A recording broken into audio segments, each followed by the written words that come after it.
Praise the lord. దేవునికి మహిమ ఘనత ప్రభావం కలుగును గాక.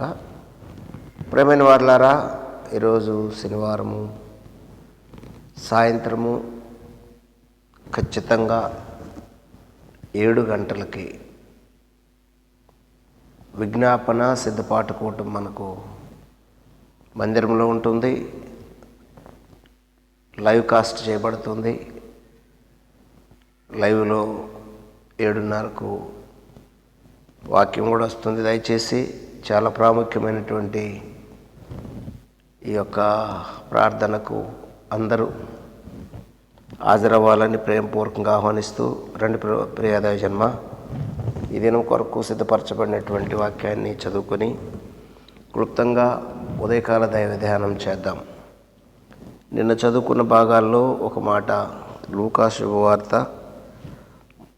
6వ అధ్యాయము 38వ వచనాన్ని చదువుకుందాం. 38వ వచనాన్ని, క్షమించుడి, అప్పుడు మీరు క్షమించబడుదురు, ఇయుడి, అప్పుడు మీకు ఇయ్యబడును. అణిచి కుదించి దిగజారునట్లు నిండు కొలతను మనుషులు మీ ఒడిలో కొలుతురు. మీరు ఏ కొలత కొలుతురో ఆ కొలతనే మీకు మరలా కొలవబడునని చెప్పెను. ప్రార్థన. పరిశుద్ధుడు, ప్రేంగలిన తండ్రి, హృదయపూర్వక కృతజ్ఞతాస్తుతులు చెల్లిస్తున్నాను. చదవబడిన వాక్య భాగంలో నుండి ఇంకొన్ని విషయాలు మాకు నేర్పించి, మీ స్వరం వినిపించి మాతో మాట్లాడి మహిమ పొందమని యేసుక్రీస్తు ఉన్నతమైన శ్రేష్టమైన నామములో స్తుతించి ప్రార్థించి వేడుకుంటున్నాను తండ్రి. ఆమేన్. హల్లెలూయా. దేవునికి స్తోత్రం. క్రీస్తు ప్రభునందు నాకు అత్యంత ప్రియమైనటువంటి జీవం కలిగిన దేవుని కుటుంబమా, దైవ సమాజమా, దేవుడు మనకు నేర్పిస్తున్నటువంటి ఆ పాఠాన్ని జాగ్రత్తగా మనము అర్థం చేసుకుంటే, యేసు ప్రభు మనకు నేర్పిస్తున్న విషయం ఏమిటంటే, మనము ధారాళంగా ఫలించాలి, లేదంటే మనకు ధారాళంగా లభించాలి అంటే మనము నేర్చుకోవాల్సిన పద్ధతి ఏమిటంటే, మనము ఇతరులను గౌరవించాలి.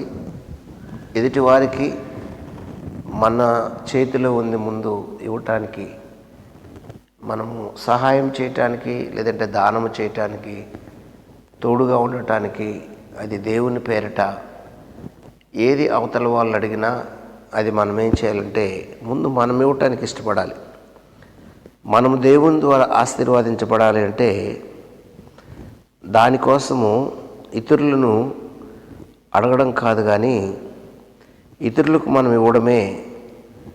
అది దేవుడు చూసి, దేవుడు మనకేం చేస్తాడంటే, ఇతరులకు ఎప్పుడైతే మనం చేయి చాస్తామో, ఆ పద్ధతి మనం ఎప్పుడైతే మనం అవలంబిస్తామో, ఎప్పుడైతే మనము దాన్ని పాటిస్తామో, అప్పుడు ఇచ్చిన తర్వాత మనము తీసుకునే అర్హతను పొందుతాము. దేవుడు అది చూసి కొంత మట్టుకైనా మనకేం చేస్తాడంటే, ఆయన ఆకాశవాక్యం ఇప్పి ధారాళంగా ఇవ్వటానికి ఇష్టపడతాడు. అందుకే మీరు ఏ కొలత కొలుతురో ఆ కొలతే మనుషులు మీకు కొలుతురు అని యేసుక్రీస్తు ప్రభు వారు బోధిస్తున్నటువంటి ఆ లేఖనాల్లో మనం చూస్తున్నాం. ఏమన్నాడు? మీరు ఏ కొలత కొలుతురో ఆ కొలతతోనే మీకు మరలా కొలవబడునని చెప్పెను. దేవునికి స్తోత్రం కలుగును గాక. కాబట్టి ప్రతి విషయంలో, దేవునికి ఇచ్చే విషయంలో, దేవునికి ఇచ్చేవారు ఉత్సాహంగాను సంతోషంగాను ఇస్తే, వారు ఉత్సాహంగా ఇచ్చేవారు సంతోషగానం అనే పంట కోయిదురు అని కూడా లేఖనం మనకు స్పష్టంగా మనకు సాక్ష్యం ఇస్తున్నటువంటి విషయాన్ని మనం గమనిస్తూ ఉంటాం. 2వ కొరింథీ పత్రికలో ఒక మాట మనం చూడగలిగితే, కొరింథీ పత్రిక 2వ పత్రిక 9వ అధ్యాయంలో చూస్తే, దైవజనాంగమా 9వ అధ్యాయంలో కొరింథీ పత్రిక 2వ అధ్యాయము 9-6 నుండి చూస్తే 6-7 ఆ వచనాల్లో అక్కడ మనకు కొన్ని విషయాలు మనకు స్పష్టంగా పౌలు భక్తుడు కూడా నేర్పిస్తున్నాడు. కొంచెముగా ఇత్తువాడు కొంచెముగా పంట కోయును, సమృద్ధిగా ఇత్తువాడు సమృద్ధిగా పంట కోయును అని ఈ విషయమై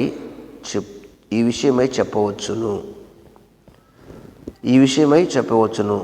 సొలుగు కొనకయు బలవంతంగా కాకయు ప్రతివాడును తన హృదయములో నిశ్చయించుకున్న ప్రకారము ఇయ్యవలెను. దేవుడు ఉత్సాహంగా ఇచ్చువారిని ప్రేమించును. మరియు అన్నిటి యందు ఎల్లప్పుడూ మీలో మీరు సర్వసమృద్ధి గలవారై ఉత్తమమైన ప్రతి కార్యము చేయుటకు దేవుడు మీ ఎడల సమస్త విధములైన కృపను విస్తరింపజేయగలడు. దేవునికి స్తోత్రము కలుగునుగాక. కృపను విస్తరింపచేయగలడు. ఏమండి, ఉత్తమమైనటువంటి ప్రతి కార్యము. ఏమండి, అన్ని కార్యాలు చేయటానికి, ఉత్తమమైన కార్యాలు చేయటానికి దేవుడు మీ పట్ల ఉన్నాడు. కాబట్టి మీరు కొంచెముగా విత్తుతున్నారేమో చూసుకోండి, కొంచెమే వస్తుంది. లేదంటే సమృద్ధిగా ఇత్తువాడు సమృద్ధి పంట కోయును అని ఈ విషయమై చెప్పవచ్చును.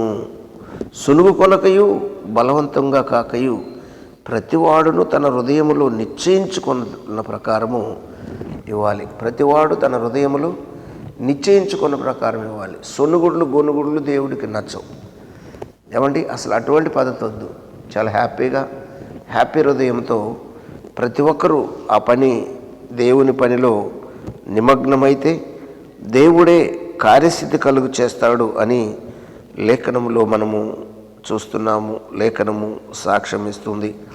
ఇంకొక మాటను మనము చూసినట్లయితే దైవజనాంగమా, కీర్తనాకారుడు ఒక మాట అంటాడు చూడండి. కీర్తనలో 18వ కీర్తన గ్రంథంలో మనము జాగ్రత్తగా లేఖనాన్ని పరీక్షించి చూస్తే 18వ కీర్తన 25వ వచనములో ఒక మాట కనిపిస్తుంది చూడండి. దయగల వారి ఎడల నీవు దయ చూపించెదవు, యథార్థవంతుల ఎడల యథార్థవంతుడుగా నొందువు. ఏంటంట? దయగల వారి ఎడల నీవు దయ చూపించెదవు, యథార్థవంతుల ఎడల యథార్థముగాను నొందువు. సద్భావము గల వారి ఎడల నీవు సద్భావము చూపుదువు, మూర్ఖుల ఎడల నీవు వికటముగా నొందువు. మూర్ఖుల ఎడల దేవుడు వికటంగా ఉంటాడు, యథార్థవంతుల ఎడల యథార్థత చూపిస్తాడు. సద్భావంగా ప్రవర్తించే వారి ఎడల దేవుడు సద్భావను చూపిస్తాడు. అందుకే ఏ కొలత కొలుస్తారో ఆ కొలతే మీకు వస్తుంది. జాగ్రత్త. దేవుని దగ్గర మనం ఎట్టి పరిస్థితిలో అటు ఇటు జ్ఞానం గలవారమని ప్రవర్తించకూడదు. ఈ లోక జ్ఞానం ఎరితనము దేవుని దృష్టిలో అని లేఖనం మనకు స్పష్టంగా తెలియజేస్తున్నటువంటి మాట. దైవజనాంగమా, దయచేసి దేవుని మాట వినాలి, దేవునికి లోబడాలి, దేవుడు చెప్పింది చేయాలి. దేవుని పనిలో అస్సలు కుటిలత ఉండకుండా దేవుని పని యథార్థంగా హృదయపూర్వకంగా హృదయములో నిశ్చయించుకున్న కొలది దేవుని పని చేస్తే వారు దీవించబడతారు అని లేఖనము స్పష్టంగా తెలియజేస్తున్నటువంటి మాట. దైవజనాంగమా, మనం ఇంకొక మాట చూస్తే సామెతల్లో ఒక మాట కనిపిస్తుంది. 11వ అధ్యాయము 24వ వచనము 25వ వచనంలో ఏముందంటే, ఎదజల్లి అభివృద్ధి గలవారు కలరు, తగిన దానికన్నా తక్కువిచ్చి లేమి వచ్చువారు కలరు. ఏంటంట? వెదజల్లి అభివృద్ధి గలవారు కలరు, తగిన దానికన్నా తక్కువిచ్చి లేమి వచ్చువారు కలరు. ఏమండి? ఔదైర్యం గలవారు పుష్టి నొందుదురు, నీళ్లు పోయి వారికి నీళ్లు పోయబడును. అబ్బో, నీళ్లు పోయేవారికి నీళ్ళే పోయబడును. ధాన్యము బిగబట్టు వానిని జనులు శపించెదరు. దానిని అమ్మువాని తల మీదికి దీవెన వచ్చును. దాని అమ్మువాని తల మీదకి దీవెనలు వస్తాయి. నువ్వు దీవించబడాలి, ఆశీర్వదించబడాలి అంటే లేఖనాన్ని తూచ తప్పగా పాటించాలి. దైవ జనాంగమా, ఎప్పుడైతే నువ్వు లేఖనాన్ని పాటిస్తావో, లేఖనానుసారంగా జీవిస్తావో, లేఖనముతో ప్రయాణం చేస్తావో, దేవుడు నిన్ను ఆశీర్వదించి అభివృద్ధిలోకి తీసుకురావాలని యేసుక్రీస్తు ప్రభువారు ఇష్టపడుతున్నారు అనే విషయాన్ని మనము ఎట్టి పరిస్థితుల్లో మర్చిపోకూడదు. అందుకే యేసు ప్రభువు చెప్పిన మాట ఏమిటి అంటే, మీరు క్షమించుడి, మీరు క్షమించబడతారు. మీరు క్షమించకపోతే మీరు మళ్ళీ క్షమించబడరు. ఎదుటివారు మిమ్మల్ని క్షమించరు. మీరేదో కాస్తంత నాకు అన్నీ తెలుసు, లేదంటే నేను గొప్పవాడిని, లేదంటే నేనెందుకు లొంగాలి, నేనంటే అసలు ఏంటి అన్నట్లు చాలామంది అలా ఉంటారు కదా. అయితే ఒక విషయం అర్థం చేసుకొని దేవుని యొక్క మాటను వింటే, దేవునికి లోబడితే దేవుడు మన జీవితంలో అద్భుతం చేస్తాడు. నీవు 10వ వంతు ఇవ్వటంలో కానీ, లేదంటే కానుక ఇవ్వటంలో కానీ, ప్రభువును గణపరచాలనుకున్న విషయంలో కానీ, చేయాలని ఒక మనసు, చేయకూడదని ఒక మనసు కాకుండా చేయాలనుకుంది హృదయంలో నిశ్చయించుకొని అది దేవునికి ప్రీతికరమైనదిగా చేయాలి. వాక్యం చదువుకుందామా? మనం చదువుకున్న మూలవాక్యము లూకాసు సువార్త 6వ అధ్యాయం 38వ వచనంలో, క్షమించుడి, అప్పుడు మీరు క్షమింపబడుదురు, ఇయుడి, అప్పుడు మీకు ఇయ్యబడును, అణిచి కుదించి దిగజారునట్లు నిండు కొలతను మనుషులు మీ ఒడిలో కొలుతురు. మీరు ఏ కొలత కొలుతురో ఆ కొలతనే మీరు మరలా, మీకు ఏ కొలత కొలుతురో మీకు మరలా కొలత కొలవబడునని చెప్పాను.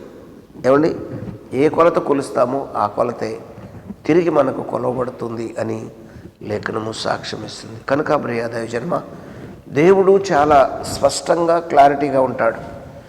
ఏమాత్రము ఏమంటే కాస్త అట్టు కాస్త ఇట్టుండే దేవుడు కాదు. యథార్థవంతులు యథార్థంగా దీవించబడతారని లేఖనము సాక్ష్యం ఇస్తుంది. కాబట్టి ఈ విషయాన్ని ప్రతి ఒక్కరూ అర్థం చేసుకోవాలని ప్రేమపూర్వకంగా కోరుకుంటూ ప్రార్థన చేద్దాం. పరిశుద్ధుడు, ప్రేమ కలిగిన తండ్రి, స్తోత్రాలు. ఇతబడిన వాక్యం అందరికీ అర్థమయ్యేలా కృప చూపించి మహిమ పొందమని, దయగలిగిన స్తోత్రం దిన రక్షణ దయచేయమని యేసునామములో అడుగుతున్నాను తండ్రి. ఆమెన్. God bless you. దేవుడి ముందు దీవించును గాక. ఆమెన్.